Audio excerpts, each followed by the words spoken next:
जो टॉपिक है जो हम यहाँ पे स्टडी करेंगे वो चैप्टर नंबर 17 स्टार्ट करने जा रहे हैं, जिसका नाम है फिज़िक्स ऑफ सॉलिड्स। इसमें फिज़िक्स ऑफ सॉलिड में जो हम यहाँ पे इंट्रोडक्शन में चीज़ पढ़ने जा रहे हैं वो प्रॉपर्टी ऑफ सॉलिड्स है।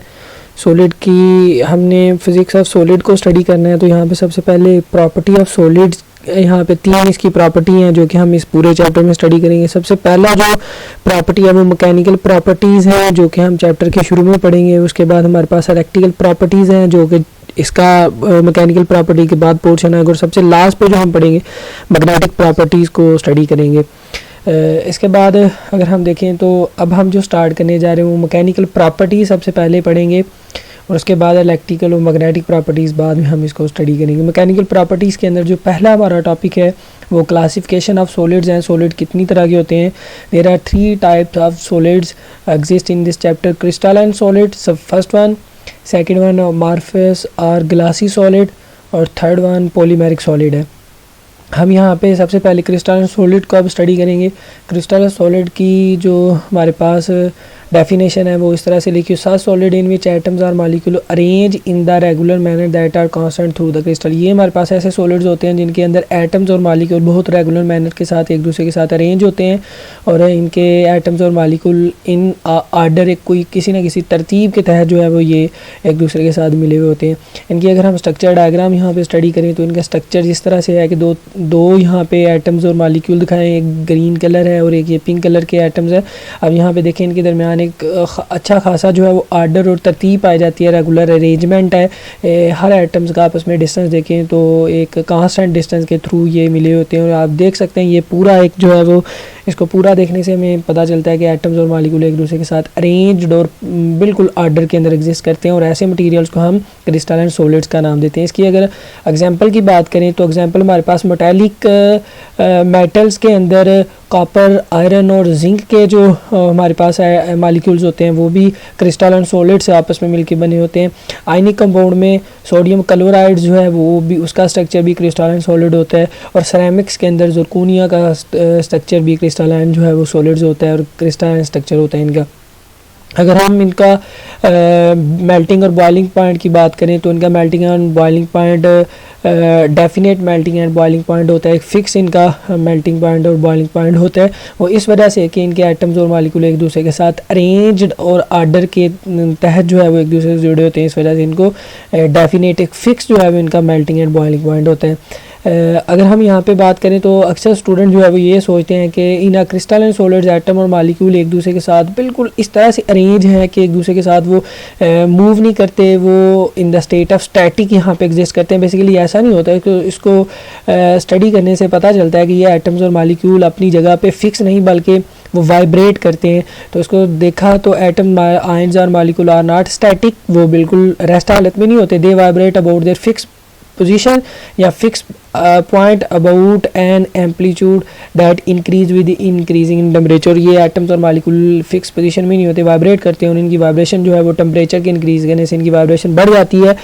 तो इसके टेम्परेचर कम करने से इनकी वाइब्रेशन कम हो जाती है। तो in the state of rest नहीं बल्कि वाइब्रेशन की स्टेट में पाए जाते हैं। और साथ अब यहाँ पे देखें कि एक ऐसी फोर्स है जो कि इनको वाइब्रेट करवाती है, जो कि इनकी फोर्स जो है इनको वाइब्रेट करवाती है। ऐसी फोर्स को हम जो है वो कोहेसिव फोर्स कहते हैं। The force between atom ions और molecule in crystalline solid are known as cohesive force, और ऐसी फोर्स को हम कोहेसिव फोर्स का नाम देते हैं। Ordered position is in fact average position. यहाँ पे अब पहला तो ये क्वेश्चन बनता है कि जैसे हमने इसको बताया हुआ है कि ये एटम्स और मॉलिक्यूल एक दूसरे के साथ इनका फिक्स डिस्टेंस होता है, लेकिन साथ अभी हमने ये भी बात किया कि ये वाइब्रेट भी करते हैं। इनकी वाइब्रेशन से तो इनकी फिक्स पोजीशन ही होगी, तो फिर इनकी ऑर्डर्ड पोजीशन या एवरेज पोजीशन या जो है इक्विलिब्रियम पोजीशन बताने के लिए हम क्या करते हैं, इनकी एवरेज पोजीशन निकालते हैं, तो वही इसका ऑर्डर्ड पोजीशन या एवरेज पोजीशन या हम इसको इक्विलिब्रियम पोजीशन का नाम देते हैं। और these cohesive forces maintain the strong long range of order crystalline, और यही जो कोहेसिव फोर्सेस है उसी की वजह से ये एटम्स और मालिक्यूल एक दूसरे के साथ अरेंज्ड होते हैं और एक लॉन्ग चेन के साथ एक दूसरे से मिले होते हैं और एक बहुत बड़ा सॉलिड जो है वो क्रिएट कर देते हैं। अगर हम यहाँ पे इसके एटम को स्ट्रक्चर को स्टडी करना चाहें कि कैसे हमें पता चलेगा कि ये क्रिस्टलाइन है, अमारफिस है, या हमारे पास ग्लासी सॉलिड या पॉलीमेरिक है, तो ये स्टडी करने के लिए हम एक्सरे टेक्निक यूज़ करते हैं जिसमें मटेरियल के ऊपर रख के एक्सरे उसके ऊपर फाल करवाई जाती है, एक्सरे टकरा के वापस बैक जाती है, तो उसके रिफ्लेक्टेड एंगल्स वगैरह को स्टडी करके हम वहाँ पे उसके स्ट्रक्चर को स्टडी करते हैं, उसका स्ट्रक्चर क्या है। द एक्सरे डायफ्रैक्शन, इस टेक्निक को हम एक्सरे डायफ्रैक्शन कहते हैं। X-ray diffraction technique is use to study their structure, इनके स्ट्रक्चर को स्टडी करने के लिए हम एक्सरे टेक्निक को यूज़ करते हैं।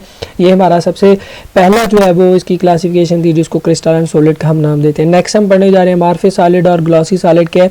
ये ऐसे सॉलिड होते हैं जिसमें एटम और मॉलिक्यूल एक दूसरे के साथ अरेंज नहीं हुए होते, no regular arrangement of order, इनके दरमियान किसी किस्म का कोई ऑर्डर या अरेंजमेंट नहीं होती। जैसे कि आप यहाँ पे देखें अमारफिस सॉलिड की डायग्राम में देख सकते हैं, एटम और मॉलिक्यूल कहीं इनका डिस्टेंस कम है, कहीं जो है वो ज़्यादा, तो ये डिसऑर्डर्ड में पाए जाते हैं और ऐसे मटीरियल को या ऐसे सॉलिड को हम अमारफिस या ग्लासी सॉलिड का नाम देते हैं। और इनके एटम्स के दरमियान एक रेगुलर अरेंजमेंट ना पाए जाने की वजह से इनका कोई no definite melting and boiling point, किसी किस्म का कोई जो है वो डेफिनेट मेल्टिंग पॉइंट और बॉइलिंग पॉइंट नहीं होता। अगर हम देखें हमारे पास solids are more like liquid with the disordered structure frozen in, और यहाँ पे हमारे पास जैसे कि एक वाटर की अगर हम बात करें तो वाटर के मॉलिक्यूल के दरमियान भी रैंडम मोशन पाई जाती है, वो वाइब्रेट करते हैं एक जगह से अपनी दूसरी जगह चेंज करते रहते हैं, तो इस तरह से उनका कोई स्ट्रक्चर नहीं है। इसी तरह से ऐसे मटीरियल का अमारफिस का भी कोई स्ट्रक्चर नहीं है, तो उनको अगर हम ये लाइक लिक्विड की तरह होते हैं उनको फ्रोजन कर लें तो हमारे पास ये सॉलिड बन जाते हैं। नेक्स्ट अगर इसके एग्जांपल की बात करें अमारफिस सॉलिड की, ग्लास जो है वो ordinary glass is the best example of amorphous. तो इसके अंदर इसकी इंपॉर्टेंट प्रॉपर्टी क्या है कि ये अमारफिस जो है वो रूम टेम्परेचर के ऊपर सॉलिड्स होते हैं, लेकिन जैसे इसका हम टेम्परेचर बढ़ा के 800 डिग्री के करीब ले जाते हैं तो ये मेल्ट करके लिक्विड जो है ना वो लिक्विड की शेप में कन्वर्ट हो जाते हैं। नेक्स्ट इसकी जो है कि no regular arrangement of molecule, और ऑर्डिनरी ग्लास के अंदर तो एक तो रूम टेम्परेचर के ऊपर सॉलिड होता है और दूसरा no regular arrangement of molecules होता है। और heating it gradually soften into paste, और जब हम इसको हीट करते हैं तो आहिस्ता आहिस्ता मेल्ट होने से पहले ये सॉफ्ट हो जाते हैं और उस सॉफ्ट फॉर्म को हम जो है वो पेस्ट फॉर्म बोलते हैं। Like state before it become a very viscous liquid at almost 800 degree, और 800 डिग्री तक जब ये टेम्परेचर पहुंचता है तो ये मेल्ट हो जाता है और मेल्ट होकर लिक्विड की शेप में कन्वर्ट हो जाता है। Next amorphous solids are called glassy solid, इनको हम ग्लॉसी सॉलिड का भी नाम देते हैं। तो ये हमारे पास जो है वो अमारफिस सॉलिड्स है जिनके रेगुलर अरेंजमेंट नहीं पाई जाती, ना इसका डेफिनेट मेल्टिंग पॉइंट है ना डेफिनेट बॉइलिंग पॉइंट है।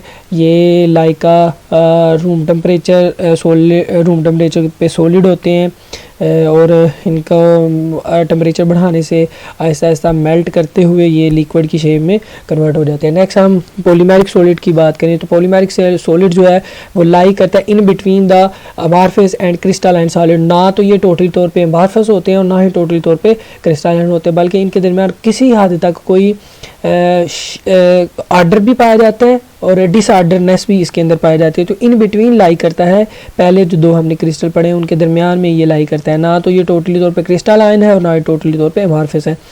More or less solid material with the structure that are ordered and disordered, ये ऑर्डर भी किसी हद तक इसके अंदर पाया जाता है और डिसऑर्डर्ड भी होता है। Also they can be classified as a partially or poorly crystalline solid, इनको हम पार्शियल कहते हैं हाफ को, थोड़े से को, तो ये पुअरली क्रिस्टलाइन सॉलिड इसको हम कह सकते हैं। इसकी अगर स्ट्रक्चर डायग्राम देखिए तो ये हमारे पास मोनोमर्स हैं जिसमें एटम्स एक दूसरे के साथ बिखरे हुए हैं, लेकिन इसको अगर हम पकड़ के अरेंज करें तो देखिए ये एटम्स एक दूसरे के साथ नीचे से, आप देखिए ये यहाँ से एटम नीचे से, ये यहाँ से ऊपर से मिले हुए हैं। तो इस तरह से इनके दरमियान बेशक उसके साथ आप देखें तो ये एक लाइन के साथ भी जुड़े हैं, तो इनमें किसी हद तक आर्डर भी पाया जाता है और इनमें डिसऑर्डरनेस भी पाया जाता है। और ऐसा प्रोसेस जिनमें हम जो है वो इन एटम्स को एक दूसरे के साथ चेन के साथ और 3 डायमेंशनल इनको मिला के हम जो है वो पॉलीमर बनाते हैं, इसको पॉलीमराइजेशन रिएक्शन बोलते हैं, जिसमें एटम जो है एक दूसरे के साथ अरेंज होके तो मिलते हैं। नेक्स्ट हम देखें तो polymers form a large group of naturally occurring,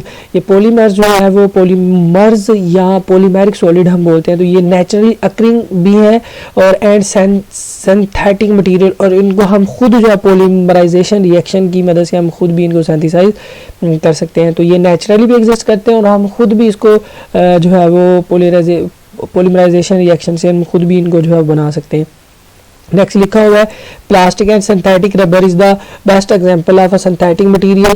तो जैसे कि प्लास्टिक है, रबड़ वगैरह है, इनको हम खुद जो है वो पॉलीमराइजेशन रिएक्शन से इनको हम खुद बनाते हैं।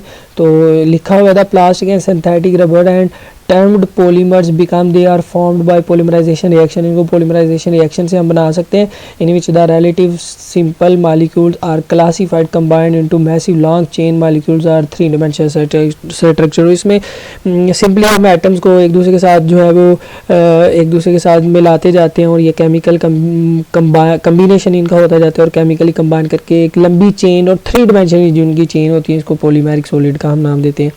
rather लो स्पेसिफिक ग्रेविटी, और इसकी जो हमारे पास पॉलीमेरिक सॉलिड्स हैं इनकी जो स्पेसिफिक ग्रेविटी है, स्पेसिफिक ग्रेविटी वो वेरी लो है। What is the specific gravity, इसको डिफाइन इस तरह से किया हुआ है एक फार्मूले से, जो स्पेसिफिक ग्रेविटी है वो इक्वल है density of a material over density of water. ये जौन सा हमारा मटेरियल है जिसकी हमने स्पेसिफिक ग्रेविटी कैलकुलेट करनी है उसको हम जो है वो डेंसिटी ऑफ मटेरियल उसकी कैलकुलेट करेंगे और उसकी डेंसिटी ऑफ वाटर के साथ उसको डिवाइड करेंगे और हमारे पास इसकी रेशो जो होती है वो बेसिकली स्पेसिफिक ग्रेविटी का नाम देते हैं। तो वो कह रहा है कि ये स्पेसिफिक ग्रेविटी इसकी लो होती है। इसकी स्पेसिफिक ग्रेविटी को समझने के लिए लाइक हमारे पास अगर कोई मटेरियल है उसकी हमें स्पेसिफिक ग्रेविटी कैलकुलेट करनी है तो उसकी density of a material like of हम लेट कर लेते हैं कि 4000 है और डेंसिटी ऑफ वाटर 1000 है, तो 4000 को 1000 से डिवाइड करें हमारे पास आंसर 4 आता है। तो इसका मतलब है कि हमारे पास मटेरियल की डेंसिटी 4 टाइम ग्रेटर है डेंसिटी ऑफ वाटर से, तो उसकी स्पेसिफिक ग्रेविटी हम ऐसे कैलकुलेट कर सकते हैं। स्पेसिफिक ग्रेविटी बेसिकली बताने के लिए बेसिकली मटेरियल की डेंसिटी के बारे में बताता है और उसके वेट के बारे में ये बेसिकली जो है वो ये एक फार्मूला जो कि उसके वेट के बारे में बताता है। तो ये हमारे पास पॉलीमर्स ऐसे सॉलिड्स होते हैं जिनका वेट बहुत कम है। जैसे कि हम एक नायलन को देखें तो इसकी बेस्ट एग्जांपल है नायलन, रबड़ वगैरह। इनका साइज़ तो जो है ना वो इसका अगर वेट देखें तो वो बहुत लाइट होता है और ये बहुत ज़्यादा हार्ड भी मटेरियल होते हैं। नेक्स्ट एक और भी पॉइंट लिखा हुआ है and have a good strength to weight ratio, और इनकी स्ट्रेंथ टू वेट रेशो बहुत गुड होती है। और ये ऐसे मटेरियल्स को कहते हैं जिनका वेट तो बहुत स्मॉल होता है लेकिन वो स्ट्रेंथ उनकी बहुत ज़्यादा हाई होती है। प्लास्टिक देखें तो वो plastic as compare to iron या किसी और मेटल्स की बात करें तो उसके मुकाबले में प्लास्टिक बाद ऐसी प्लास्टिक होती हैं जो कि बहुत ज़्यादा स्ट्रांग होती हैं और उनका लोहे से मैस जो है ना उनका कम होता है। तो ऐसे मटेरियल जिनका मैस भी कम हो और वो बहुत ज़्यादा सॉलिड मटेरियल हो इसको हम जो है वो good strength to weight ratio का नाम देते हैं। तो इन दोनों पॉइंट्स को समझने के बाद हमें पता चला कि ये पॉलीमेरिक सॉलिड ऐसे मटेरियल्स होते हैं जिनकी डेंसिटी बहुत कम होती है, मॉलिक्यूल का डिस्टेंस ज़्यादा होता है, डेंसिटी उनकी कम होती है लेकिन उसके साथ साथ इनकी स्ट्रेंथ जो है वो बहुत ज़्यादा होती है। उसके बाद अगर पॉलीमर्स की हम बात करें तो पॉलीमर्स हमारे पास ऐसे मटेरियल होते हैं जिनको हम खुद जो है वो केमिकल रिएक्शन या केमिकल कम्बिनेशन या पॉलीमराइजेशन रिएक्शन से हम इनको कंबाइन करते हैं। तो पॉलीमेरिक ऐसे सॉलिड्स होते हैं जिसमें क्या होता है consider of a wholly or in a part of chemical combination of carbon. अगर हमारे पास कार्बन के साथ कौन कौन से आइटम मिले हों, oxygen, hydrogen, nitrogen and other metallic या नॉन मेटेलिक एलिमेंट्स। अगर हमारे पास कभी कार्बन के साथ जो है वो ऑक्सीजन, हाइड्रोजन, नाइट्रोजन और other metallic and non metallic material मिलके एक केमिकल कम्बिनेशन बना लेते हैं तो तब हम ऐसे मटेरियल को पॉलीमर्स का नाम देते हैं। और पॉलीमर्स का जो जनरल हमारे पास फार्मूला है वो लिखा हुआ है C6H5H6 और ओवरऑल जो है इसकी पावर होल पावर जो है वो जो इसकी नीचे वाली पावर जो है वो ये N लिखा हुआ है। तो ये इसका जनरल फार्मूला है। नेक्स्ट किसी भी मटेरियल के स्ट्रक्चर को स्टडी करने के लिए या हमारे पास क्लासिफिकेशन ऑफ सॉलिड को स्टडी करने के लिए जो एक टर्म है जिसको क्रिस्टलाइन सॉलिड, उसकी समझ आपको आना बहुत ज़रूरी है। क्रिस्टलाइन लैटिस को समझना बहुत ज़रूरी है, लेकिन क्रिस्टल लैटिस को समझने से पहले हमें एक और डेफिनेशन पढ़ना पड़ेगी जिसको हम यूनिट सेल का नाम देते हैं। The smallest 3 dimensional structure are called a unit cell. 3 dimensional smallest जो डायमेंशनल स्ट्रक्चर होता है उसको हम यूनिट सेल का नाम देते हैं। जैसे कि एक पूरी बिल्डिंग है, बिल्डिंग किन मटेरियल से मिलके बनी है, ईंटों वगैरह, ईंटों से मिलके पूरी बिल्डिंग बनी है। तो वो जो ईंट है वो स्मॉलेस्ट यूनिट है बिल्डिंग का, और वो उस ईंट को हम जो है वो यूनिट सेल बोलेंगे। इसी तरह से कोई भी मटेरियल या कोई भी सॉलिड जो है वो छोटे छोटे स्मॉलेस्ट यूनिट से मिलके बना होता है, जिसको हम यूनिट सेल का नाम देते हैं। उसके बाद क्रिस्टल लैटिस को अगर हम देखें, the whole structure obtained by the repetition of unit cell is known as crystal lattice. जैसे कि किसी बिल्डिंग के अंदर वो एक ईंट रिपीट होती जाती है, उसके ऊपर हम उसको ऐसे मतलब अरेंज करते जाते हैं तो पूरा एक बिल्डिंग बन जाती है। इसी तरह से कोई भी जो होल स्ट्रक्चर है वो कैसे बनता है, repetitive of unit cell is known as crystal lattice. तो इस तरह से वो एक क्रिस्टल लैटिस बनाते हैं। हम यहाँ पे एक एग्जांपल दी है NaCl का। हमारे पास एक क्रिस्टल लैटिस है जिसमें अब कॉर्नर के ऊपर ये जो ब्लू कलर के और इसके सेंटर के ऊपर आप देख सकते हैं ये जो ब्लू कलर के हमारे पास एटम्स है ये Na के हैं, सोडियम के हैं, और ये जो दरमियान में हमारे पास ग्रीन कलर के हैं ये Cl के हैं। तो NaCl इस तरह से मिलके तो ये एक पूरा जो है वो लैटिस इसने बनाया हुआ, जिसमें यूनिट सेल एक दूसरे के साथ रिपीट होते जाते हैं, उन्हें पूरा एक जो है वो क्रिस्टल लैटिस बना देते हैं। तो ये जो है वो NaCl का है। अब साथ आगे इसके दो इंपॉर्टेंट पॉइंट दिए हुए कि इन अ क्यूबिक, ये बहुत इंपॉर्टेंट है और MCQs में अक्सर पूछ ले जाते हैं। In a cubic crystal all side meet at right angle. ये जो क्यूबिक क्रिस्टल्स होते हैं इनमें जो एटम्स होते हैं वो राइट एंगल के साथ जुड़े होते हैं। जैसे कि आप देख सकते हैं ये जो हमारे पास एटम्स हैं, ये जो ब्लू के साथ ये जो दो ग्रीन एटम जुड़े हुए हैं, ये आप देख सकते हैं ये इनका जो meet an at an right angle, यहाँ पे भी राइट एंगल है और ये एंगल भी राइट है, और कहीं पे भी आप देख लें ये भी राइट है, ये भी राइट एंगल है, ये भी राइट एंगल है, ये भी, और सारे एंगल जो है वो राइट एंगल होते हैं in the case of cubic crystal.